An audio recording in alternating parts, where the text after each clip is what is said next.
Do you read me? Be advised, you are coming in weak and unreadable. Say again, Com Tower. This is Pacho. Do you read me? Over. Pacho, this is Con Tower. I read you Lima Charlie. Com Tower. Com Tower. Request permission to launch and commence a field op. Over. Stand by. Pacho, permission granted. Say again, permission granted. Roger that. Launching podcast in 3, 2. You are now entering the field op with your host, Pacho Correa, Chief Warrant Officer 3, United States Marine Corps retired. Get some. Hurrah!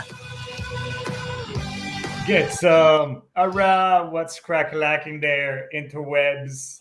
It's your boy Pacho, back from, I was out on a little vacation and meeting up with Mama San, and we got a great show today. But before we get started, you know how I like to start the, get the show rolling.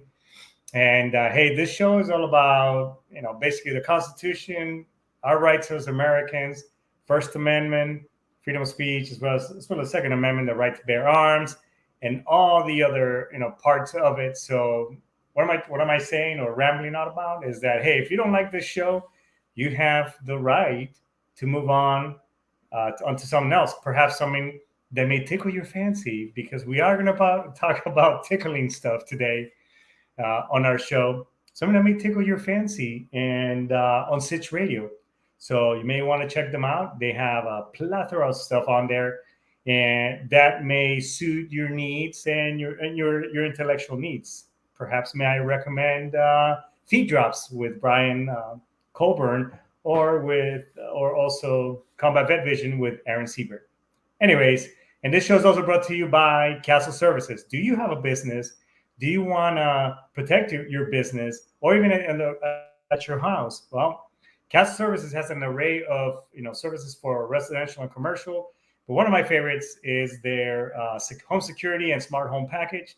You go in there, you can have a professional technician come and install a really cool security system, and as well as link it up with your Google Hub system. So that way you can make your house a smart house and all kinds of really good stuff. I myself have that here at the house. So every time somebody knocks on my door or steps through my fence line, I get a little notification. I can sit on my camera and I can talk to those people on the front and rear of my house. So you just add some home protection, protect what you need. Go to castleservices.acnibo.com and check them out. And if you have any questions, hit me up about it. I'd be more glad to refer them to you. So with that being said, let's talk about building resilience through adversity. As you all know, I've been pretty transparent with a lot of things that I got going on in my life, and I've been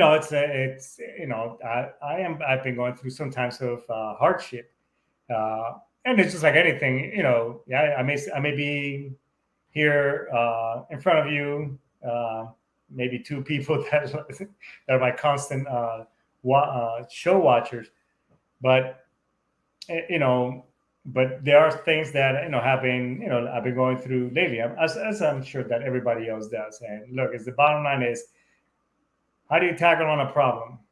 You can sit there and mope about it, ruminate, and just really go down that rabbit hole and really get into a really bad place. And again, I'm not saying that I'm perfect, because I'm really good at that shit. I'm really good at ruminating and just getting all pissed off and or going down that hole. It's like, God darn it, So, but how do you survive all that? Well, as somebody has been through, that still partakes on a lot of therapy through the good old VA, as well as TRICARE and all the other services that are available to me.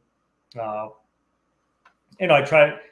Because positive people are going to have shitty days is the bottom line. So you can see, you can be all positive you want, but you're still going to go through adversity. So, it's like, I was once watching a video on LinkedIn, because I follow, gurus, and as well as, people like Deepak Chopra, Russell Brand, as well as many others. And this one guy, he's this guru in India, and the guy was basically saying, hey, can you control the situation? Yes or no? No, you can't. If you cannot, If you can't control the situation, then why worry about it? Because you can control it. And there's a can you and if no, then why worry about it? In other words, worrying what's that going to bring? Is it going to bring any resolution or closure to that situation? No, it isn't.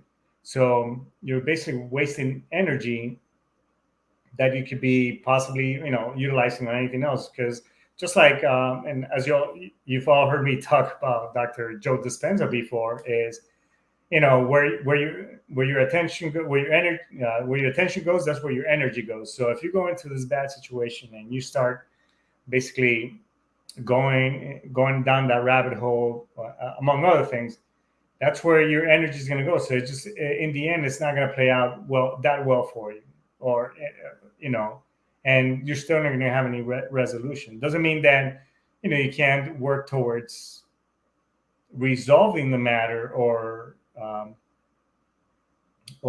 getting closure to it.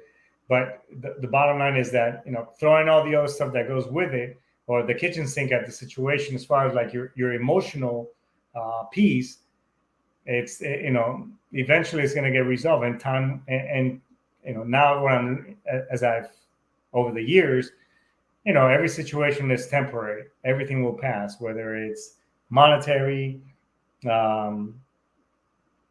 as well as mental, physical, whatever. Everything is temporary. I mean, in the end, I mean, shit. Even if you're terminal, I mean that's still temporary. I mean, death is. I mean, the hardship of that situation is that death is still going to take its toll, and it's how is it that you want to go out? Is the bottom line. You're going to go out miserable and pissed off and whatever, or you go out in the best way, blaze of glory. Partying, whatever. It's, I mean, again, we all basically, it's how we choose to, that your fate is the bottom line. You know what I mean? So I've been going. So the bottom line is, look, I've been going, and I think when I talked to them on one of my shows about accountability, the bottom line is I had hired somebody, to take care of some things in our home, and in our home, and they were paid quite a bit of money as things were progressing, but along the way the individual just basically fucking fell apart on me. And a lot of money later, a lot of hard-earned money that my wife and I, while working overseas, saved up to put into this property, this individual has basically they took the money and ran with it, is the bottom line. So, when all this thing first kicked off, it just put me in a really bad situation. I mean, I'm not going to lie. I mean, while money doesn't make you happy, I have yet to see, I'd rather be unhappy and still have, the monies that I have with me and not in somebody else's pocket. And yeah, I'm seeking legal, compensation and hired a lawyer, which, by the way, it's quite a bit of grip on top of that, and there's no and the bottom line is that there's no guarantee that even though the judgment is going to go in our favor, that this individual can and will pay back. Here's the bottom line. I mean, that's what the lawyer said. So in the end, the lawyer said, hey, look, you can pursue it. It's your choice. There is a risk. There's no guarantees, but we will do the best to see what happens. And I'm kind of giving you the cliff notes of the situation, but initially when all this stuff kind of exploded and just went off, it just put me in a really bad place mentally, because I was stressing out. I mean, it's quite a bit of money that my wife and I earned, and it's not like I have money to just throw away and write off. Maybe some other business, some other folks can do that, but I can't. So that's kind of where we're going. And I'm at the point now where it's like, well, it's acceptance. So, but again, we how is it, I can choose to let the situation rule me and basically, create some tension between my wife and I, which initially it did, but it was mainly because the tension was on me. I allowed the situation put tension on me, and therefore the only way I can it just manifested out of me. And we tend to be hardest and on those that are closest to us. You know what I mean? And not that and I'm not one to lash out or yell or whatever, but I was I was using my protective mechanism, which I just kind of go internal, become somewhat indifferent to any situation, and I was just reflecting that upon my wife, to that it's not fair to her, it's not fair to all my the rest of my family as well, because so I had to take a step back and look at the man in the mirror and just basically say, dude, you can't do this because it's not their fault. It's not your fault. And again, you got to forgive yourself. You even have to forgive the individual that did you the wrong, not in the sense that they're not getting off the hook, because they're still at fault, and they gotta own, even though they may not own the situation themselves, they're still owner. They still own for whatever they did wrong. But you got to forgive and move on. Forgive. It allows you, the inner you, the self, to be able to move on to other things, because if not, you're just going to hold on to that situation, and it's just going to keep festering and just creating more tension.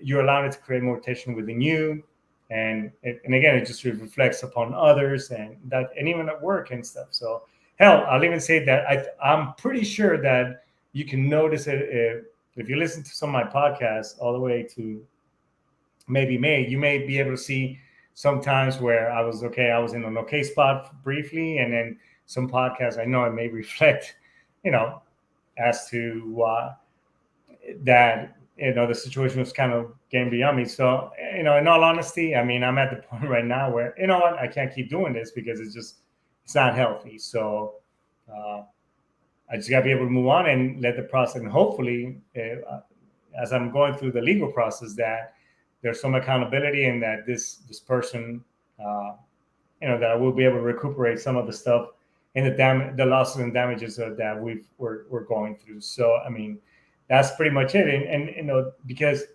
that's part of resilient. A lot of us tend to think that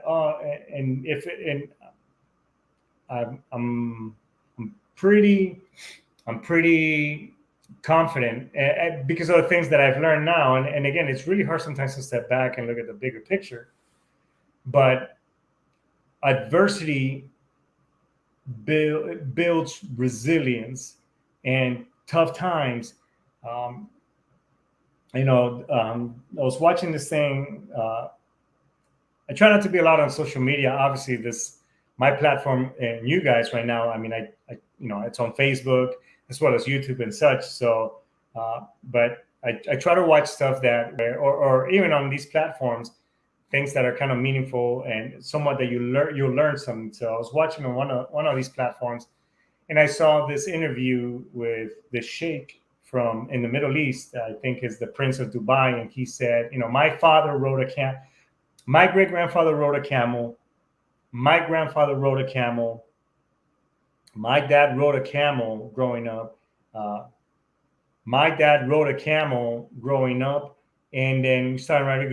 And I too got to ride camels somewhat, but in my younger time, I started driving a vehicle. My kids now, they drive Mercedes. And he goes, the point I'm trying to make is that hard times make for strong men make for easy times, and easy times make for weak men. I think that's how it goes. And I find that true to this day. I've had a lot of adversity in my life, and a lot of shit personally and professionally, volunteer service has happened to me. Even at one point, I think it was my psychiatrist, I think it was when I was going through, as I was processing out of America, and I was still going through the intensive outpatient program. The lady, my psychiatrist, I think she's like, shit, it's amazing that out of all the things that have happened to you, and again, I'm not comparing myself to everybody's situation, because everybody's is different, but but she said, hey, wow, you've had a lot of trauma and stuff that happened to you. It's amazing that that you're still here and you're still alive, and because maybe somebody else would have taken their lives, and so on and so forth. So again, I'm just making an example that at times of challenge and rough ones make, again, you learn they're momentary, even though however long they last, it's still momentary and it'll pass. You know what I mean? So, I mean, it's to a point where, again, as you get older, I mean, we have medical issues and things like that. So I'm at that age. I'm at that wonderful, wonderful age where they get to check you up for all kinds of stuff, and because there's certain mile markers that as we get older, it's like, hey, by the way, you got these exams coming up. So, and one of them was, and again, it all relates to adversity and such, and how you see the situation is that because of stress and things like that. I mean, I do have problems, medical problems. And I'll say, hey, I get hemorrhoids when I get stressed out. There it is. It's pretty much out. So this whole situation has been going on. Maybe I should do maybe I should have. If anybody knows a sponsor for hemorrhoids, I'd be glad to sponsor them, because I mean, fuck, shit. But I'm at the point in my age where you also get a rectal exams and all those cool things, So and I was due for that. So the other day I was at the doctor, and because again it's kind of an awful one deal. I'm getting, I'm like, hey doc, he goes, what are you seeing for? I got this thing going on. He goes, oh well, you know what? It's great because you're at that age where we got to check you out for other things. And I was like. And there was that pause where you kind of both look at one another. I'm not making this shit up, folks. And but there was that little bit of dead silence, lasted for a few seconds, but felt like a lifetime. I mean, I might have. It's like we both look. It's like a Clint Eastwood movie. It's just like that momentary pause. I was like, he just looked at me. I mean, a tumbleweed could have just rolled by. During out and without even, and I just looked at him, and he knew that I was asking, telepathically, is what I'm thinking that's gonna go down, and he pretty much telepathically said to me, yes, that is exactly what's about to fucking happen. And I was just like, he was like, all right, my friend, just go ahead and let's take it over to the table and let's do the do. And I know, just need you to lay sideways and relax, And I'm so at that moment, I sometimes when I get nervous, because my daughter does the same thing. I kind of get this nervous laugh, or I try to make jokes. So I just nonchalantly I said, hey doc, well, I'm glad that you got pretty small fingers, and I don't think he took he didn't say anything. And he just kind of stayed quiet. He goes, well, no, lucky for you, my fingers are kind of the right size. I'm like, yeah, well, I'm glad that you didn't play football too, in college, or you have any ring, because I don't see any ring fingers. So I don't have to take your rings off or anything like that. And he just kind of stood quiet, and I was just like, hey doc, I'm sorry. It's just I'm nervous, and it's just when I get nervous, I kind of say jokes and things like that. So. After he did his business, very professional guy. I mean, I felt kind of like I was like, that one car that's from, me from the 70s, at Meineke or one of those, a mechanic shop, where they open the hood and you see the mechanic walking out with wiping his hands. I mean, literally the doctors, I heard him wiping his hands, taking off his gloves. So, all right, go ahead and button up, hey, you're not that bad, this and that. I'm going to give you this medicine. And in my head, I was like, shit, maybe he should have played some Boys to Men. I'm dating myself now, I guess, or just some slow music, set the mood at least. So, yeah. Actually, it wasn't, I'm not saying that it wasn't awkward, but it was just like I accepted the situation for what it was. I kind of made light of it. And we talked about some things, prescribed some medicine, and and I went on about my merry way. But I forgot to mention that prior, as I was waiting for the doctor to show up, my buddy from California had called me, and he's like, "Yo, hey, what do you?" And he was just kind of busting my chops on the phone. And I was like, dude, I am literally right now at the proctologist right now, about to be seen, and shit's about to go down. Maybe literally, I don't know. But he was, he kind of got quiet. He's like, fuck, I'm sorry, bro. I'll let you go. Call me after. So as soon as I'm walking out, I'm walking out towards my car, and I give him a call. I'm like, yo, what's up, dude? He's like, hey, how'd it go? I'm like, honestly, I think we're engaged. I think we're gonna go. I think I'm marrying a fucking doctor after this. And he just kind of, busted his chops, and he's like, no, but are you okay? I'm like, yeah. I got some things going on, but nothing that some good old medicine can take care of. But yeah, I do have a boyfriend now, and he just kind of, chuckled about it. And so the point I'm trying to make, folks, is that, I was just trying to make light of the situation, because I mean, hell, it's not like anybody here looks forward to, hey, you know what? I'm just gonna go to the freaking, I'm gonna get my oil checked by the rectal doctor. Yay, fuck yeah, you know what I mean? So, we can see this in the glass half empty, or we could see it half full. Is what I'm trying to get at. So, I mean, things are gonna, we're gonna have good times. There are gonna be, good times and times where things are gonna be great, and you're gonna be on a high, and that is the time that we need to enjoy and soak up and absorb every second, every microsecond, I mean, for that matter, of those days, and remember and hold on to those, because during the times of adversity, that's what's going to help you get through it. And again, I'm not saying that this shit is easy, that this guy right here sitting on the microphone, telling you that, that the other day that he got his oil checked, that, woohoo. No, because I do have, believe me, and I've shared some of my adversity times, but that I'm perfect. No, by no means. But I'm just saying that everything is momentary, and those times, there are the times that the good times. Those are the ones I hold on to, and then also that also comes with having your circle, your support circle, and allowing them, getting back to some of the other things that I've talked about communicating with your support group and such, and your network, and it's allowing them in and letting them know, are you okay? No, I'm not okay. Why are you not okay? Because of X, Y, Z.